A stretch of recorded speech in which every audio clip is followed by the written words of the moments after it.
या छोटे छोटे बच्चों को हम कहीं भी भगवान नाम जपने के लिए प्रेरित नहीं करते। थोड़ी देर बैठ के भगवत चर्चा सुनो, थोड़ी देर बैठ के तो उसके अंदर दैवी संपदा आएगी।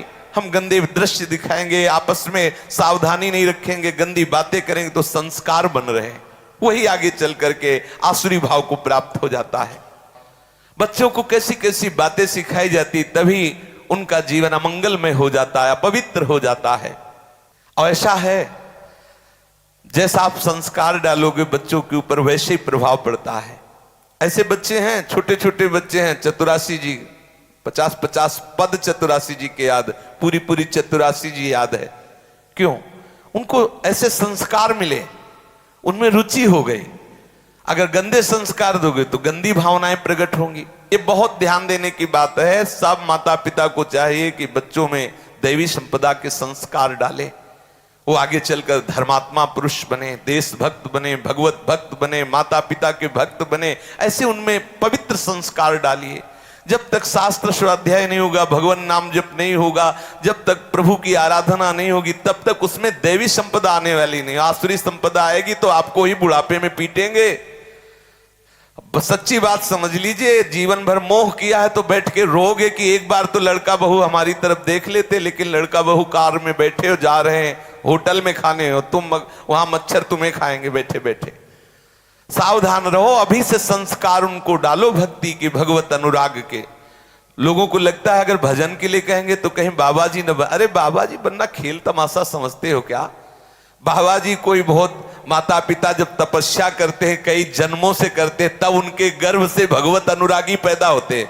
भेष रख लेना बात अलग होता है। लोग समझते हैं कि बच्चा अगर राधा राधा 2 माला जपेगा तो उसकी पढ़ाई में बाधा पड़ेगी। नहीं, अगर वो भगवान नाम जप करेगा तो उसकी बुद्धि पवित्र और प्रखर हो जाएगी। वो जिधर जाएगी बुद्धि उधर बहुत बढ़िया काम करेगी।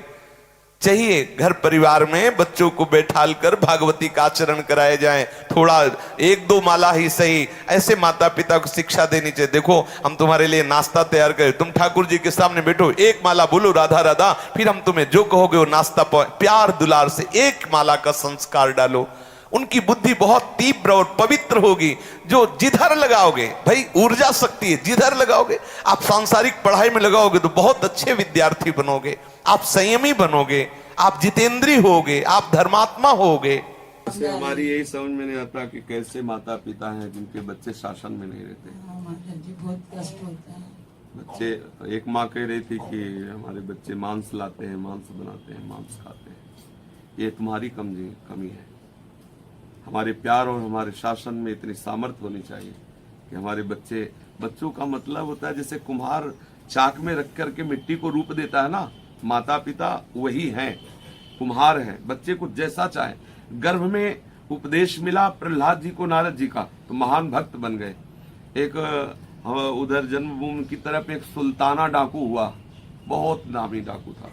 वो जब अंग्रेजों का राज्य था तब पकड़ा गया, उसे फांसी की सजा हुई।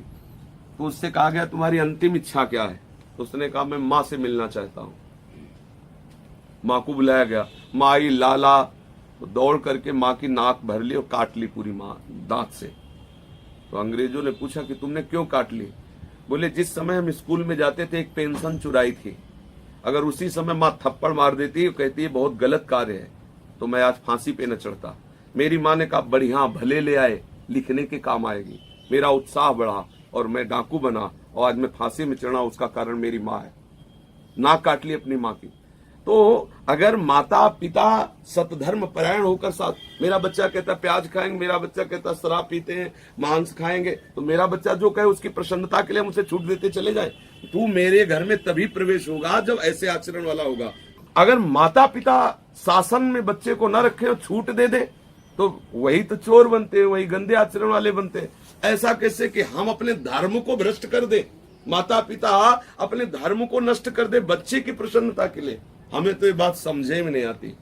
आपके बच्चे हैं और आपकी अनुमति के बाहर, ऐसा हमारी समझ में, चूंकि हम ऐसे परिवार में जन्मे कि वहां अनुशासन ही जीवन था, और जिस देश में अनुशासन नहीं, जिस ग्राम में अनुशासन नहीं, जिस परिवार में अनुशासन नहीं, निश्चित वहां धर्म ही वास करता है। धर्म कैसे? अनुशासन एक मतलब आप देखो, अगर अपने राज्य में अनुशासन न हो तो भ्रष्टाचार फैल जाए।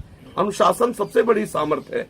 तो इतना मृदु अनुशासन तो होना चाहिए कि बेटा ये गंदी वस्तु है, संत जन मना करते हैं, ठाकुर का भोग नहीं लगता। जब ठाकुर नहीं पाते तो बेटा तुम कैसे पाओगे? अगर हम प्यार दुलार से समझाएं तो बच्चे समझ सकते हैं, नहीं तो अपने प्रेम का हक है कि ठीक है अगर तुम वो पाओगे तो हम घर में नहीं बनाएंगे, बाजार से पाओ और देखते हैं कितने दिन बाजार से पाओगे। हम तुम्हें प्यार नहीं करेंगे अगर तुम प्याज पाओगे, मांस पाओगे, शराब, ये सब हम ऐसे